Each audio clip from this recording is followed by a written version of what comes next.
मौसमी रे हमर कोमल बदनिया लगे रसमलाई होठ मौसमी रे सचे के बनाल हमारा भातार गे छौरी तोरा बना देबो मम्मी गे। अच्छा के बनाल हमारा भातार गे छौरी तोरा बना देबो मम्मी गे। हमर कोमल बदनिया लगे रसमलाई होठ मौसमी रे के बनाल हमारा भातार गे छौरी तोरा बना देबो मम्मी गे। के बनाल हमारा भातार गे छौरी तोरा बना देबो मम्मी गे।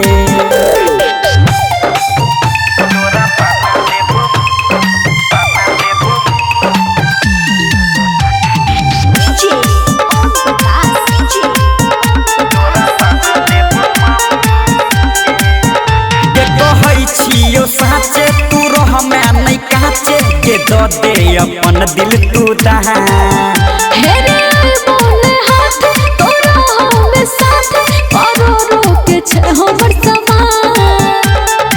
अच्छा सही में की के कहै छियो साचे तू रह मैं नहीं काचे के दो दे अपन दिल तू दहा हेरे बोले हाथ तोरा हमें साथ करोड़ों के छे हमर समान। सही में हेरे गलत निगाह से देख के तोरा उठै छौ सनसनी रे।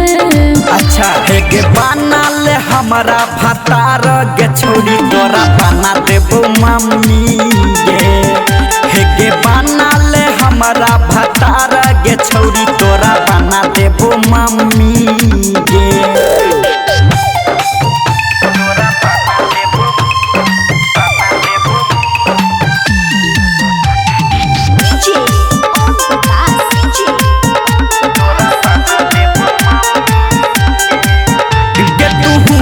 कुमारे गे हमहू कुमारे तकिया करे छा गे गुमा रजिया पर बाप के बेटी अच्छा सबके चाहते छै ऊंची हमर खानदान।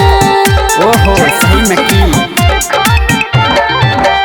गे तू छा कुमारे गे हमहू कुमारे तकिया करे छा गे गुमा रजिया पर बाप के बेटी सबके चाहते छै ऊंची हमर खानदान।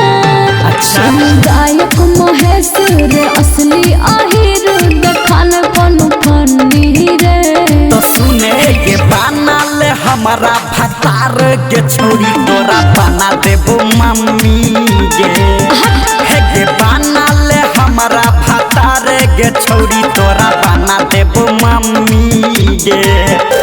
चल जाओ तोरा ऐसन बहुत देख लिए।